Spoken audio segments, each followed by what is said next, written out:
Yeah, right guys, so I've did a 1v1 obviously online on Warhammer. I thought it'd be a good idea just to do something a bit different, trying to spice it up a bit more, because obviously For Honor's it's not going too well at the moment with all the community, and also so I'm not playing it as much, so I'm not getting that, I'm kind of lacking a bit in it at the moment. But we're doing Chaos versus Dwarves 1v1. Obviously, I've got a bit of armor piercing stuff to go along with his dwarves, so hopefully I should be able to kind of counter his army there. Obviously, I know they haven't got many. I don't think I've got any large units really. Obviously, that they could have flying units, but as far as I'm aware of, the dwarves don't have any large units. Obviously, I'm not very well versed in the dwarves.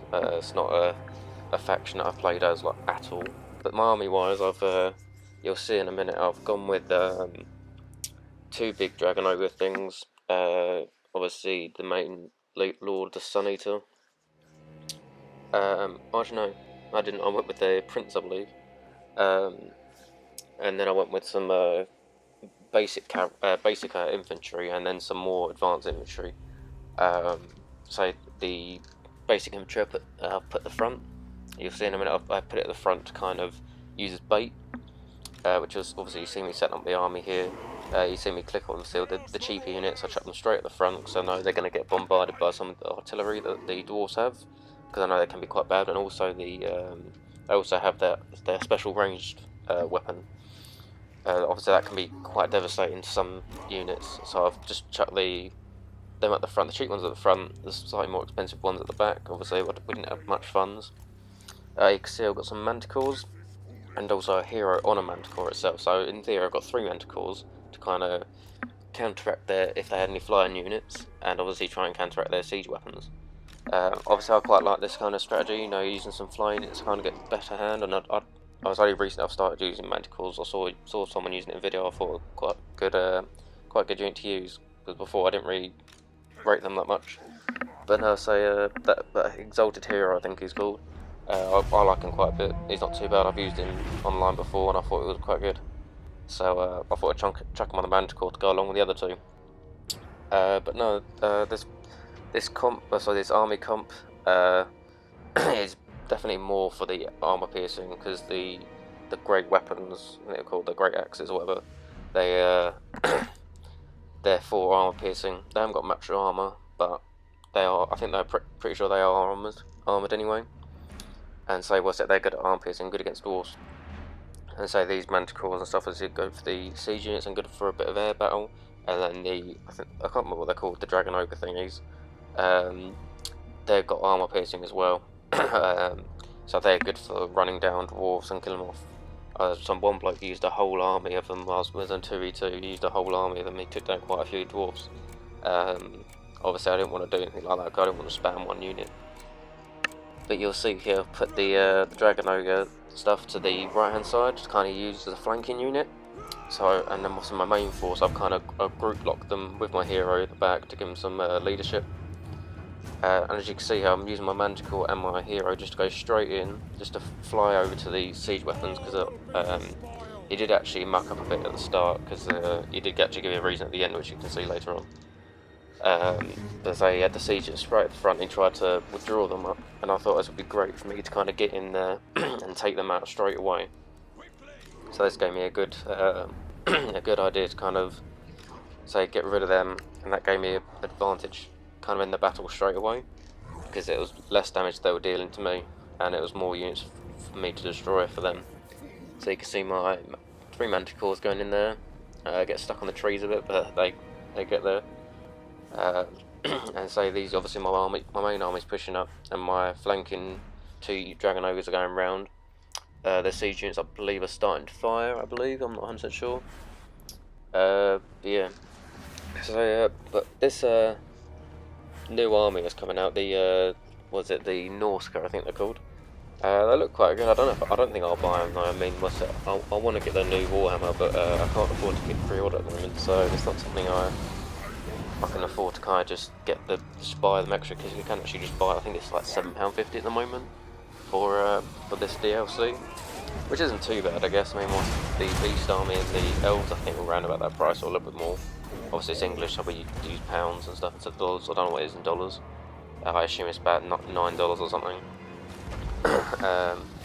But no, they look alright. So I've never been a big thing into Warhammer, to be honest. I mean, this is my third Warhammer game. I've actually got. I had one on Xbox, which was something similar to kind of this, I guess. It was he played as this Chaos bloke, and he played as the Empire and the Greenskins.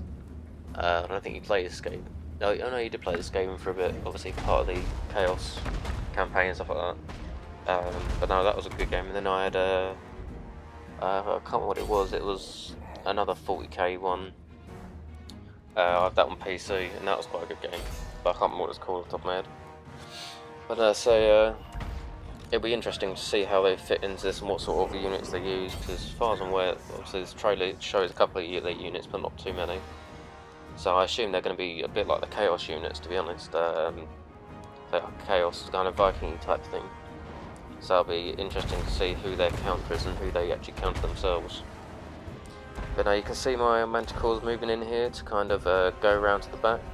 And also you've got my Dragon Ogres, or Dragon Ogre things, to kind of flank him from the right hand side, trying to get in that damage to the archers.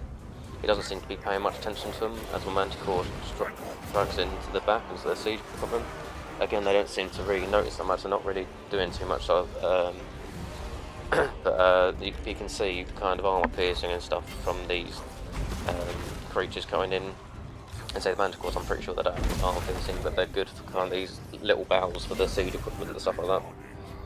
But you can see my Dragon Ogres there just attacking the artillery, and my main army moving up to try and get into their main army. What's it? They say they're obviously firing on my Manticores and stuff at the moment, which is good. I guess they're focusing on that lot while my main army moves in. And obviously that my main army moving in, I don't want them to get too damaged. I know obviously the front unit is kind of expendable in a way, but yeah, I don't want them. Obviously, the more I have, the better. Obviously, I can take out more of their people quicker.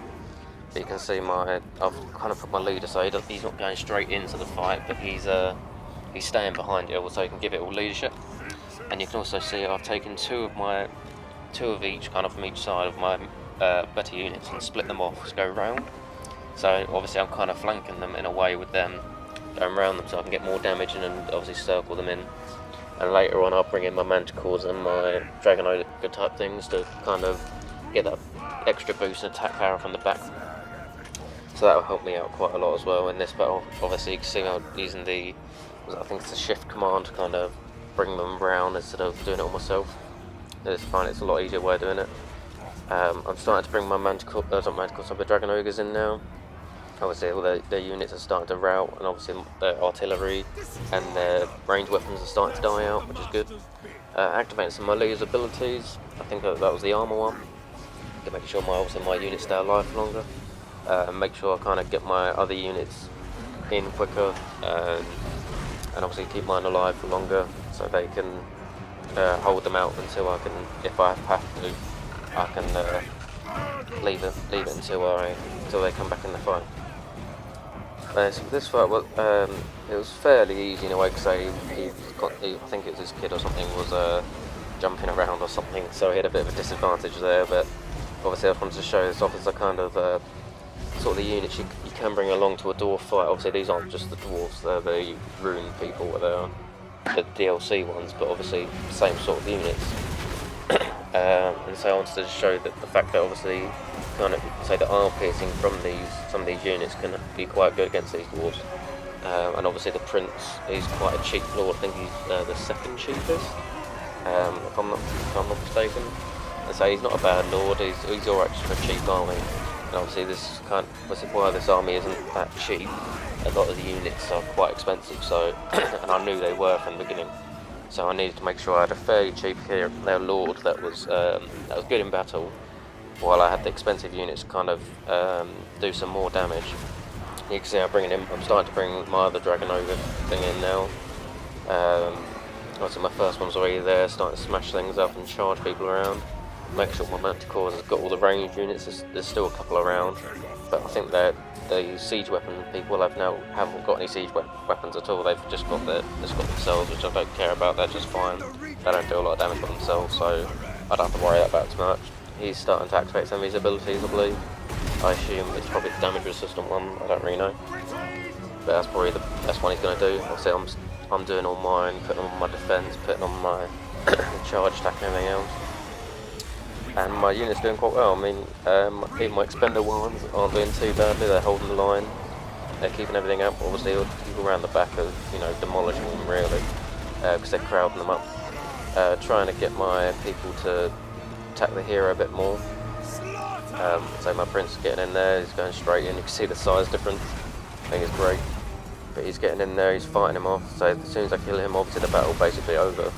I mean, that's the point. I mean, it's basically over anyway because it's I've crowded him so much that obviously I'm just circling him looking onto now, and it's just killing off them last few people just to win the battle really. And you can see, obviously, he's just messaged me saying, obviously, sorry, but my kid was jumping around or whatever, and we can see we win there. And yeah, so it's obviously what I've done. It's the sort of strategies I've used for this bloke. Obviously at the start I didn't know that he had some problems or whatever. He had distractions, but it was a good fight anyway. And you can see my stats for some of my units there. Hey, thanks guys, obviously, thanks for watching, and obviously I should have another upload soon, and I'll see you guys later.